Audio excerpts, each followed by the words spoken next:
முதல் அறிவிப்பு, இந்த மாவட்டத்தோட தொழில் வளர்ச்சியை ஊக்குவிப்பதற்காக சேத்துப்பட்டு வட்டம் ஏந்தல் கிராமத்தில் 12 கோடி ரூபாய் மதிப்பீட்டில் 37 ஏக்கர்ல புது சிட்கோ தொழிற்பேட்டை அமைக்கப்படும்.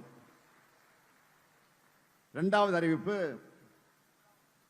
கலசப்பாக்கம் வட்டம் பர்வதமலை அருள்மிகு மல்லிகார்ஜுன சுவாமி திருக்கோயிலுக்கு 5 கோடி ரூபாய் மதிப்பீட்டில் அடிப்படை வசதிகள் ஏற்படுத்தி தரப்படும்.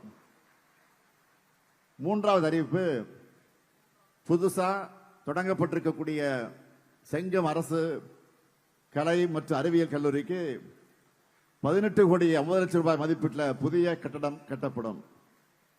நான்காவது அறிவிப்பு, வந்தவாசி வட்டம் கீழ் சீசமங்கலம் கிராமத்தில் 2.02 ஹெக்டர் பரப்புல வீரிய ஓட்டுரக குடித்தட்டு காய்கறி நாற்றுகளை உற்பத்தி செஞ்சு வழங்கக்கூடிய வகையில் புதிய உயர் தொழில்நுட்ப நாற்றங்கால் 1 கோடி ரூபாய் நிதி ஒதுக்கீட்டில் அமைக்கப்படும். இதன் மூலம் கீழ் சீசமங்கலம் மற்றும் பக்கத்தில் இருக்கக்கூடிய எல்லா கிராம விவசாயிகளும் பயனடைய போறாங்க.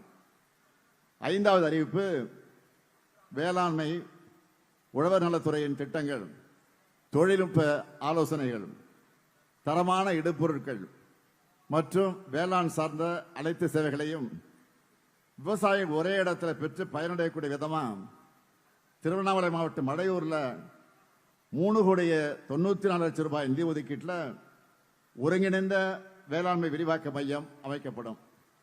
ஆறாவது அறிவிப்பு, திருவண்ணாமலை மாவட்டம் அத்தியந்தல்ல நெல், சிறுதானியங்கள், பயிர் வகைகள், எண்ணெய் வித்துக்கள் போன்ற பயிர்களின் உயர் விளைச்சல் ரக சான்றளிக்கப்பட்ட தரமான விதைகளை விவசாயிகளுக்கு காலத்தை வழங்கிட 250 மெட்ரிக் டன் கொள்ளளவு கொண்ட சேமிப்பு கிடங்குடன் கூடிய விதை சுத்திகரிப்பு நிலையம் 2 கோடி 40 லட்சம் ரூபாய் நிதி ஒதுக்கீட்டில் அமைக்கப்படும்.